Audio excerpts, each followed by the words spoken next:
toi, tu restes là contre le mur. Et puis j'arrive vers lui et là, je peux pas me retenir. Je lui mets une gifle. Tu parles de la gifle qui a été donnée à un de tes joueurs. Qu'est-ce qui s'est passé pour que tu en arrives là? Le soir, du jour d'après de la qualification pour les quarts de finale, il y a des joueurs qui sortent. Il y a 3 joueurs qui sortent, dont un qui avait plus 10 kilos ou 12 kilos avant 2-3 mois avant la CAN, qui faisait partie des joueurs qu'on avait un peu perdus par rapport au premier passage. Je me rappelle, c'est un deuxième passage. Et on se dit, il faut le remettre à niveau. Essayer de le remettre à niveau. Il fait beaucoup d'efforts. On a fait un stage en Inde avec Patrice Baumet. Il dit, il faut qu'il aille courir le matin, en plus peut-être de l'entraînement de la journée ou des 2 autres entraînements de la journée. Il faut qu'il perde du poids.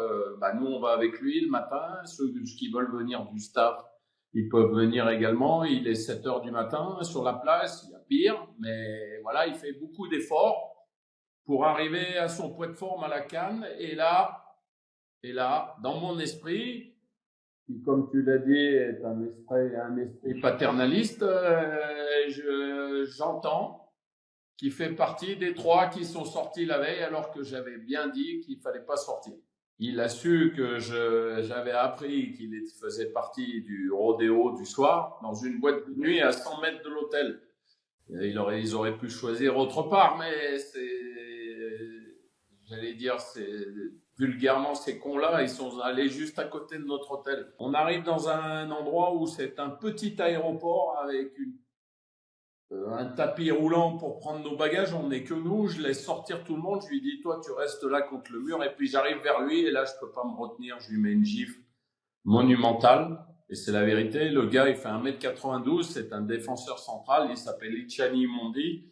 Si quelqu'un un jour est capable de l'interviewer, vous verrez que je raconte pas un détail avec des bêtises. C'est que ça s'est passé comme ça. Il n'a pas réagi et je lui ai dit, maintenant, tu te prépares pour le quart de finale. Je lui ai rien dit d'autre. Ça s'est passé comme ça. Mais est-ce que je pourrais le faire aujourd'hui? Est-ce que je le ferai aujourd'hui? Peut-être pas. Ça s'est passé comme ça. Je l'ai raconté comme ça s'est passé. Et puis, il y a une belle histoire à la fin. Mais ça fait partie des anecdotes qui sont incroyables, mais que j'ai vécues. Voilà. Après, parfois, j'ai un peu la passion qui me déborde. Mais je me suis calmé un peu avec le temps, quoique.